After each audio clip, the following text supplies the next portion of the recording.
तो एक तरफ विपक्ष मणिपुर के मुद्दे पर सरकार को घेरने के लिए अविश्वास प्रस्ताव लेकर आया है, तो दूसरी तरफ से वार पलटवार की कड़ी में बीजेपी ने भी तैयारी कर ली है। राजेंद्र गुड़ा के इस्तीफे के बाद जो बवाल राजस्थान के अंदर विधानसभा में शुरू हुआ था, अब वो संसद पहुंच चुका है। बीजेपी के जो तमाम सांसद हैं वो लाल डायरियां हाथ में लेकर गहलोत सरकार के खिलाफ भ्रष्टाचार के आरोपों को लेते हुए इस समय विरोध प्रदर्शन कर रहे हैं। संसद भवन परिसर में गेट नंबर 4 है ये संसद का, और इस समय वहां पर बीजेपी सांसदों का प्रदर्शन।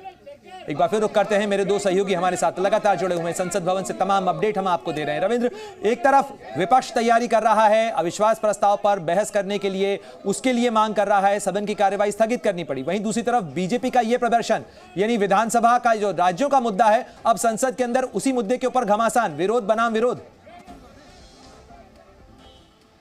बिल्कुल, देखिए मणिपुर कानून व्यवस्था का मुद्दा है और ये संसद में हंगामा का वजह बना है, और यही वजह है कि बीजेपी के तमाम जो सांसद हैं पिछले 2-3 दिन से गांधी मूर्ति पास प्रदर्शन करते हैं, बयान होता है, गहलोत सरकार के इस्तीफे की मांग करते हैं, उनको बर्खास्त करने की मांग करते हैं। तो कहीं ना कहीं राज्यों का मुद्दा संसद में उठता रहा है प्रणय, और ये कोई नई बात नहीं है।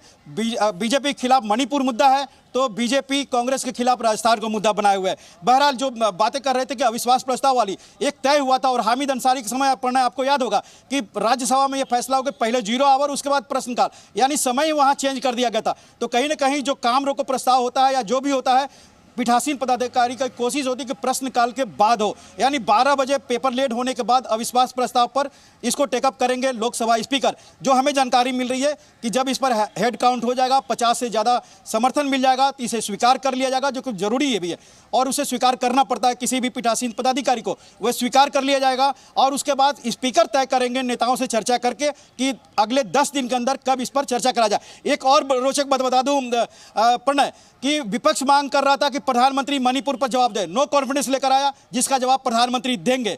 सरकार चाहती थी कि गृह मंत्री मणिपुर पर जवाब दे। जब चर्चा होगी तो मान के चलिए कि गृह मंत्री अमित शाह सरकार की तरफ से या फिर बीजेपी के नेता की तरफ से बातें रखेंगे, मणिपुर का जवाब पूरी तरह से अमित शाह देंगे, और विपक्ष का जो अन्य मुद्दे होंगे या फिर नो कॉन्फिडेंस का मुद्दा होगा, उसका जवाब प्रधानमंत्री नरेंद्र मोदी देंगे। यानी एक अनुमान लगा जा सकता है कि 11 घंटे लोकसभा के अंदर बीजेपी के पास ताकत भी है, संख्या भी है, और जाहिर तौर पर उसका समय भी सबसे ज्यादा होगा, वो तमाम अपने मंत्रियों को उतार सकता है। और जिस तरीके से आप कह रहे हैं, गृह मंत्री भी इसके अंदर सीधे सीधे फ्रंट पर आकर जवाब देंगे मणिपुर को लेकर जो कुछ तमाम सवाल उठाए गए। लेकिन रविंद्र, जाहिर तौर पर ये तो तमाम तैयारियां की ही गई है विपक्ष की तरफ से, जो किया जा रहा है इस पूरे मामले के अंदर सरकार की भी कोशिश होगी। कहीं ना कहीं सरकार को भी एक मौका मिल गया, ये जो तमाम मुद्दे विपक्ष उठाना चाह रहा है उसका जवाब देने के लिए। बंगाल, राजस्थान, छत्तीसगढ़, जिन मुद्दों का जिक्र खुद प्रधानमंत्री ने किया था।